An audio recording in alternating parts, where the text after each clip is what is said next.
pagi, selamat siang, selamat sore, dan selamat malam buat teman-teman semuanya. Perkenalkan, nama saya Indra Kirana. Saya dari Universitas Internasional Batam.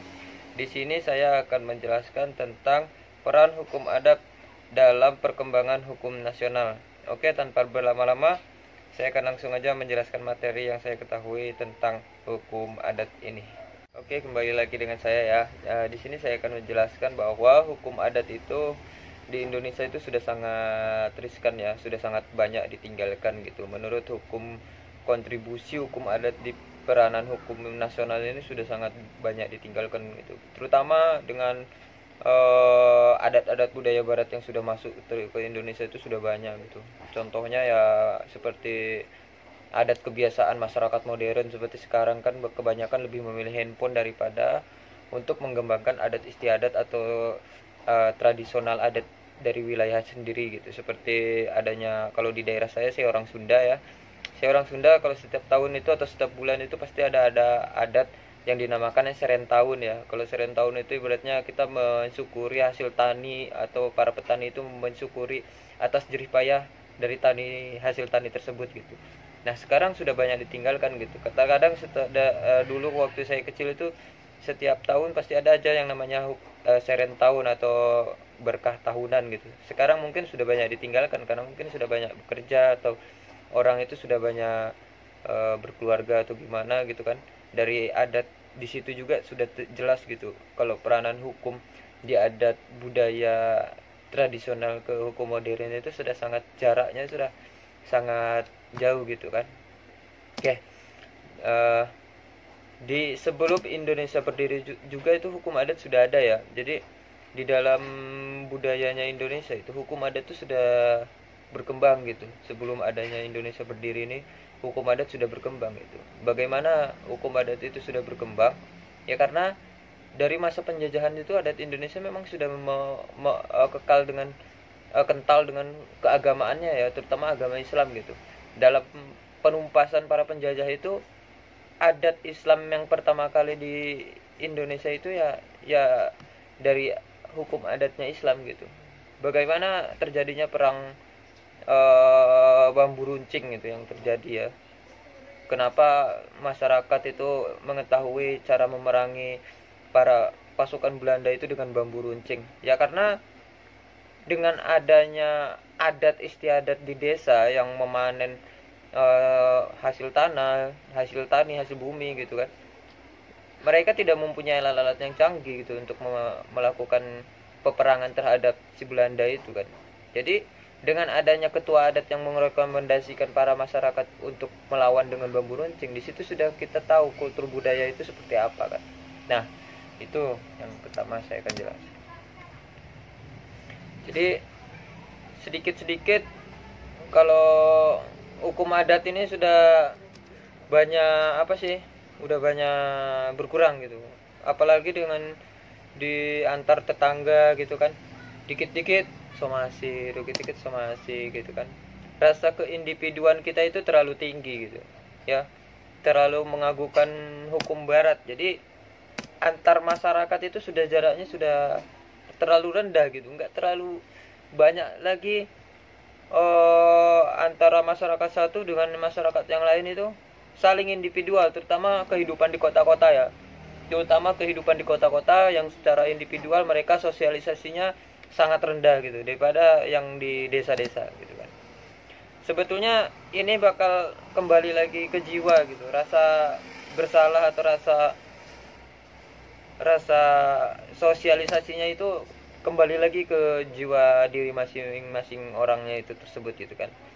Ya, kemudian harus ada musyawarah mufakat juga di setiap desa atau kota-kota itu, setiap daerah RT RW. Kita itu sudah sangat melenceng gitu kan untuk menyelesaikan masalah peradatan di hukum nasional ini gitu kan.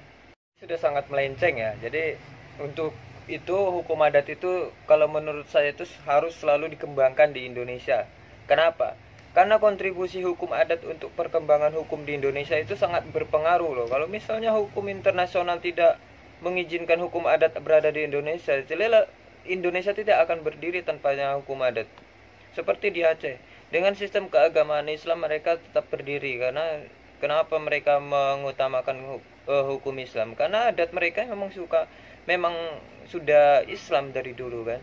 Ya, itu kentalnya hukum adat di Aceh itu seperti itu. Jadi begitu ya. Jadi bukan hanya hukum adat yang ada di Sunda, di Aceh, di Minang gitu kan, di Bali gitu. Seluruh hukum adat di Indonesia mempunyai porsinya masing-masing gitu kan dalam adat ini. Oke, lanjut lagi ya. Jadi hukum adat itu perlu ya untuk hadir dalam hukum nasional gitu kan. Padahal hukum adat itu mempunyai peran gitu kan, mempunyai peran dalam hukum nasional. Sekarang kan malahan ditinggal gitu. Banyak masyarakat yang lebih memilih hukum nasional daripada hukum adat yang bercampur dengan hukum nasional. Kenapa? Nah, sekarang kita berpikir hukum barat lebih bisa selesaikan masalah daripada hukum adat itu sendiri. Padahal itu hanya bisnis gitu kan. Sehingga rasa egois mereka itu muncul gitu. Padahal kita harusnya itu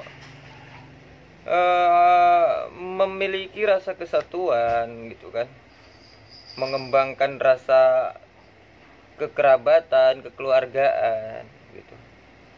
Itu malah tinggal gitu sekarang. Nah, sekarang pertanyaannya gini, lalu apa sih kontribusi hukum adat ini bagi hukum nasional gitu kan? Jadi, kalau menurut saya itu kontribusi yang pertama kali yang berada di hukum adat itu yang pertama konflik. Kenapa saya bilang hukum yang kontribusi hukum adat untuk hukum nasional itu yang pertama kali dibilang konflik? Karena di dalam konflik itu banyak sekali hukum-hukum barat yang lebih dipilih daripada hukum adat gitu. Sekarang kita bayangkan, di dalam hukum adat kita memiliki rasa kesatuan, kekeluargaan, serta keadilan bagi setiap masyarakat yang memegang hukum adat itu sendiri ya, dibandingkan dengan hukum barat gitu. Jika kita melakukan hukum barat atau Indonesia kita ini mengadopsi hukum barat gitu dalam menyelesaikan masalah, tentu saja hukum adat itu tidak ada kontribusinya di dalam hukum nasional gitu. Nah, sekarang kita mikir gitu, Indonesia selalu melakukan hukuman bagi seseorang atau hukum keperdataan bagi para pihak itu dengan hukum formil gitu kan.